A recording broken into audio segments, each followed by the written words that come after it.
Kemarin juga sempat dikomentari sama Pak Mahfud yang mengatakan sebetulnya ini di luar dari ekspektasi beliau. Pak Mahfud mungkin tidak berpikir bahwa hukumannya bahkan sampai pencopotan. Ia menyatakan, ekspektasi saya hanya mungkin sekedar teguran keras, seperti itu. Cuma ini kan kemudian putusan MK cukup dianggap berani mencopot dari jabatan ketua MK dan kemudian tidak boleh menangani kasus perkara pemilu di pemilu tahun ini. Jadi kalau menurut Anda sebetulnya putusan MK itu sudah cukup menggigitkah ataukah memang ini sebenarnya masih kurang? Tergantung orang mandangnya ya. Kalau saya kan nggak bisa komentarin itu gitu, kita harus hormatin itu. Tetapi ya publik tentu meresponnya, ada yang bilang udah kurang, ada yang bilang udah cukup, kira-kira gitu ya. Tetapi lagi-lagi lepas dari itu adalah ada persoalan, baik itu terhadap kelembagaan maupun terhadap hakimnya sendiri. Karena apapun, hakim itu dituntut untuk dia benar-benar paripurna. Paripurna dari dirinya, paripurna dari kepentingan lingkungannya, paripurna dari kepentingan keluarganya, paripurna dari kepentingan golongan-golongan yang terafiliasi sama dia. Begitu. Jadi sebenarnya sebagai seorang negarawan, ya harusnya dia paripurna.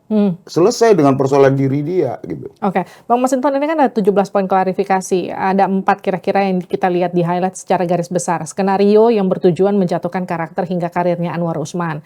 Ini menurut versinya Pak Anwar Usman ya. Kemudian keputusan itu nggak ada kaitannya dengan kepentingan keluarganya ataupun pribadinya. Kondisi ini dianggap sebagai bentuk fitnah keji yang ditujukan kepadanya sampai kemudian dirinya pantang mundur menegakkan hukum di Indonesia seperti yang tadi saya katakan. Jadi respon Anda ini cukup untuk meyakinkan publik nggak dengan 17 ya, pembelaan nggak tahu malu. Pembelaan nggak tahu malu itu namanya. Kenapa gitu? Yang memfitnah siapa? Terus kemudian yang membunuh karakter dia siapa? Iya kan? Terus apalagi tuh yang dia bilang apa begitu tuh? Sengaja ngancurin karir dia. Siapa juga berkepentingan sama karir dia. Gitu loh. Tetapi dengan dia melawan, gitu loh ya. Dia kemudian tiba-tiba merasa korban, terus kemudian dia tidak mau mundur. Saya melihat ini bukan lagi pure urusan tentang etika sebagai hakim. Lalu? Tapi ada sesuatu yang harus dia jaga di sana. Meskipun kewenangannya udah pretelin. Dia sedang melakukan upaya perlawanan. Upaya perlawanan yang menurut kita nggak patut gitu loh. Ini kan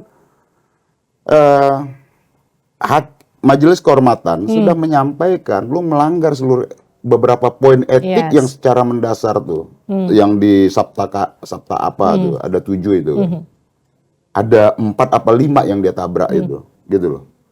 Terus dia melakukan perlawanan apa? Itu jadi kita teringat nih yang lagi viral tuh, orang naik motor pakai kaos, di belakang kaos kayak itu dekengane pusat gitu loh. Kan ada tuh ya, dekengane pusat gitu loh. Jadi kayak saya melihat ya seperti itu gitu. Jadi kalau menurut Anda ada skenario kenapa kemudian sudah ketahuan salah, sudah dicopot, nggak mundur juga. Itu nggak cuma bicara soal etika, tapi kemudian ada misi khusus menurut Anda. Iya, benar. Saya melihat itu. Ya karena dia pakai kaos dekengane pusat itu. Kaos itu.